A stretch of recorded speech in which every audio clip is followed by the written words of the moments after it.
let's kick off the UFC for the first pay-per-view card of 2024. That's going to be... And we're back. And we're back. And that's going to be UFC 297 in Canada. 2 title fights on the line. 2 titles on the line. 2 titles on the line. 2 title fights. We got Sean Strickland, Dricus Du Plessis, Raquel Pennington, Mayra Bueno Silva. But before we talk about those, we're going to jump kind of back in time. The main card opener. To the main card opener. We're going to talk Arnold the Almighty Allen in the featherweight division, taking on Movsar Evloev. So in World War II, England and Russia were on the same side. And now they're against each other? Now they're against each other. I like that reach. Thank you. You brought it home. I appreciate it.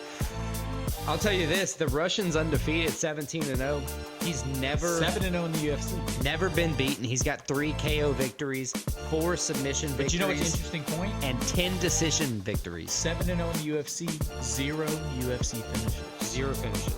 And he's taking on Arnold Allen, 19-2 overall, 10-1 in the UFC, coming off of his first loss in the UFC, which was a respectable loss to Max Holloway. Yeah, I was gonna say where he didn't get finished. He got beat, but he didn't get finished. And it was a good decision. And he's a guy, he can win.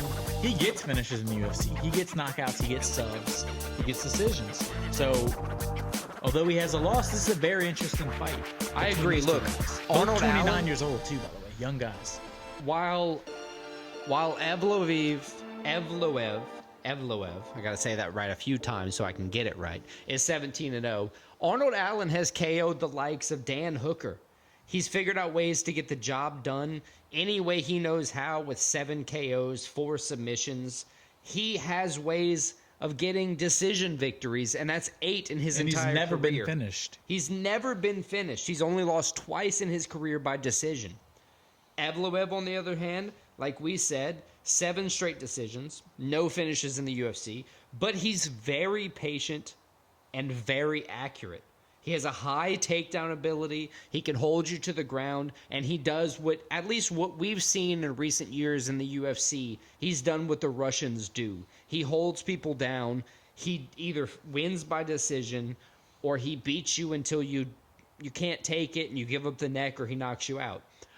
In this one, personally, I think Evloev's going to win because of that, because of his willingness to shoot the high probable takedown and being patient. So I see your Evloev win, and I'll raise you an Arnold Allen win. I think Arnold Allen goes in, he gets the win. He is coming off of his first loss, as we said, to Max Holloway. I think he learns from that. I think he's the more experienced fighter. I think he's had better fights. He's fought better guys.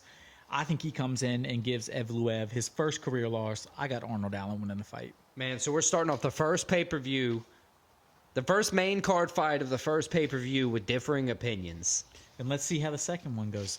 Next, we have the Canadian, one of the home, I don't know if he's from Toronto, but he's a home country guy. The crowd's going to be around behind him. Marc-Andre, how do you say his last name? Always trouble with these French last names. Barriault, taking on the American Chris, the Action Man Curtis, teammate of the champ in main event guy, Sean Strickland. How do you see this fight going? Yeah, this is going to be a good middleweight fight. Chris Curtis is coming off a no contest with a loss before that. He doesn't look for takedowns. He tries to look for his power. He's a power guy. Power to finish the shots. This is a good one for me because this is a power versus power mashup. Barriault's on a 2-0 streak. I know that's not, a whole lot, but it's tough in the UFC. Barriault he's 5-5-1 currently in the UFC, but he started 0-3. Right. So after that start, he's really turned his career around. Yeah, I agree. I'm a fan of Barriault. I'm a fan of Chris Curtis. Neither guy is looking for a takedown too often. Neither guy gets finished a lot either. I would say Barriault would go for a takedown more often than Chris Curtis if I had to lay it out there on the stats. But this is probably going to be a standing fight where both fighters are going to be looking for a KO throughout. I'm leaning on the action man, Chris Curtis, to use his power and his 17 KO victory past, in his career to get the job done over Barriault. I know Barriault is somewhat of a KO artist himself, But I think Chris Curtis is kind of due for a good win. So this is two we're different on. I think Barriault goes in. I think he finishes Chris Curtis. I think Chris Curtis is a guy who's 4-2-1 in the UFC. Only won 2 out of his last 5 fights. As we said, Barriault 2 wins in a row. Started 0-3. He's kind of turned his UFC career around. I think it's momentum going opposite directions. I got the home country man. I got Barriault winning the fight. That's interesting. Look, I mean, with odds like that, minus 170 for Curtis and plus 140 for Barriault, I could honestly see it going either way. I think Curtis has more clean power. All right, so let's move on to the third fight of the main card. It's Neil the Haitian sensation Magny taking on another Canadian, Marc Proper Malott. Magny coming off I would say, as a UFC vet, a guy that's been in the UFC since 2013, it was an embarrassing loss where Ian Gary kind of just dog walked him. Yeah, and I know you're not a fan of Ian Gary. I'm not a fan, but you have to admit he just went out there and beat the shit out of him. I was gonna say, as men, you gotta kind of say what the fight is. If it's a shit fight, it's a shit fight. Neil Magny did not have a good performance against Ian Gary, and Ian Gary just kind of toyed with him, to win that fight. And he's taking on a guy in Malott that is 10-1 overall, 3-0 in the UFC. 3-0 with 3 UFC finishes, too. He has a ghillie, he has an arm triangle, he has a TKO, so he can do it anyway against Neil Magny. He's going to have the home crowd behind him. Malott, he's 10-1. He also has a draw. The draw is the only fight he's ever had to go to the scorecard. The other 11 fights, the one where he has 10 wins, 1 loss, all either KOs or subs. So he's a guy, he brings the action. So check this. I looked it up in a different way than you did. I looked it up as Malott hasn't had a loss since 2014. He's 6-0-1 in that time. Perfect 3-0 in the UFC. While he hasn't been too active, he's been in there when it's kind of needed to be to get the job done. I think he's a good striker and also an adept wrestler.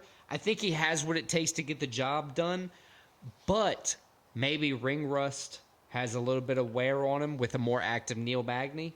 I think Mike Proper Malott wins just by, being an overall better fighter. I got Malott too, but I mean the ring rust, he only fought 2 months. Neil Magny fought in August, he fought in June, so it's like. I'm just saying. But it is a step up, a big step up in talent that Malott's fighting Magny. Magny's better than the other guys Malott's beat, but I agree with you though. I think Malott, however you say his name. I think the Canadian goes in proper. He gets the dub. He gets the crowd going. He gets his 11th UFC win, and I think he might get a finish. Yeah, that would be bad to see Magny get, lose in a bad fashion again. That wouldn't be great for his chances. Hanging around the UFC for much, much longer. All right. Next up. Let's get down. How do they call it? Brass tacks. I don't believe in tax, sir. Taxation is theft. But let's get down to the first I can't be in jail. Title fight of the night. Raquel Rocky Pennington. Woman's bantamweight title, 135 pounds. Mayra Bueno Silva. Coming back off her suspension. Yeah, I don't understand how you win a fight, get it overturned for failing a drug test, and the next fight you get is a title fight? So, I'll tell you one thing. She is exciting.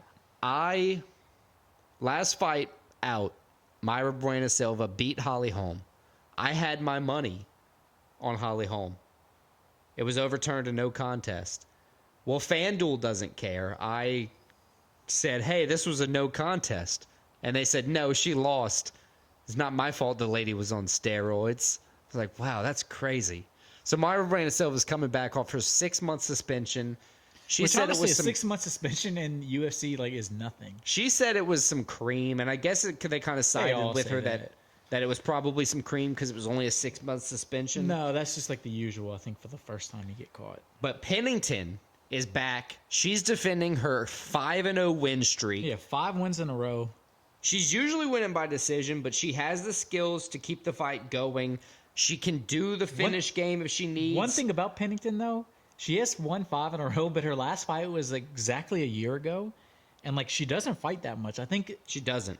It's been 5 fights in 4 years. So I'm taking my thoughts from watching Mayra Bueno Silva fight last time, dominating Holly Holmes. And before that, although it She got was like counted as 10-1 contest, before that, yeah, right? she's won 3 in a row before that. Like, she's killing it. Right. I believe Mayra Silva is going to win this fight. I don't agree. think this 6-month break is really going to affect her. 6 months is nothing for a UFC fight. And if it truthfully was just a cream, then she's just as good of a fighter as she was 6 months ago. Yeah, but let's not say it. I mean, That's why I said just- if it was it's not just truthfully a a cream. Come on. I mean, to but me, yeah, I agree with you. I think Bueno Silva gets the win. I think she wins this fight, and I think it sets up her Juliana Pena.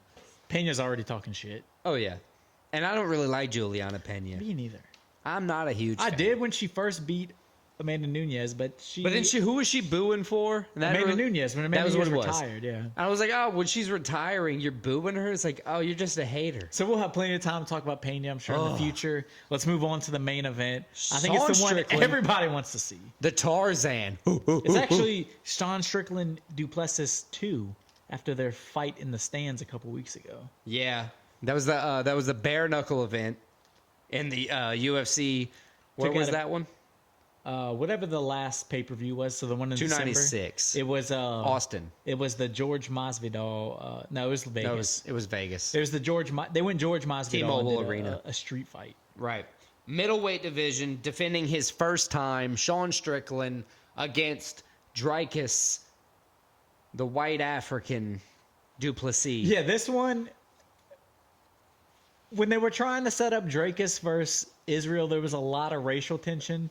This one has a lot of racial tension, but like a different kind of racial Right, tension. just for like, whoa, what was going on It's here? kind of scary, both of these guys. I mean, look, it is going to be scary. When I you do got like both of these guys, though. 50-something combined fights, professional.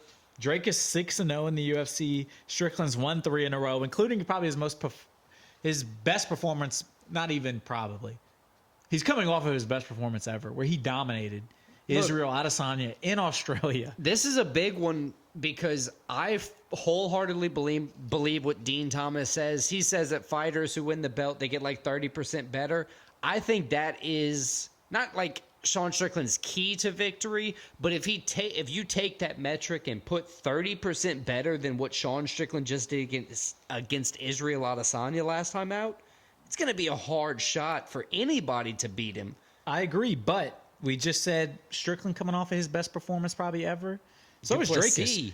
Dricus beat the shit out of Robert Whittaker, which something I would like to go back. You could have picked Dricus. I would like to go back and say that I did pick Dricus. Nobody thought he would school Robert like that. I didn't think it was going to be like that, but I did think Dricus was going to win. And then after he beat Whittaker, him and Adesanya had the most awkward in-ring there was a bunch of racial slurs. There's that basketball player, or the high school football player, I should say, with the kind of crazy name that I'm still not going to say.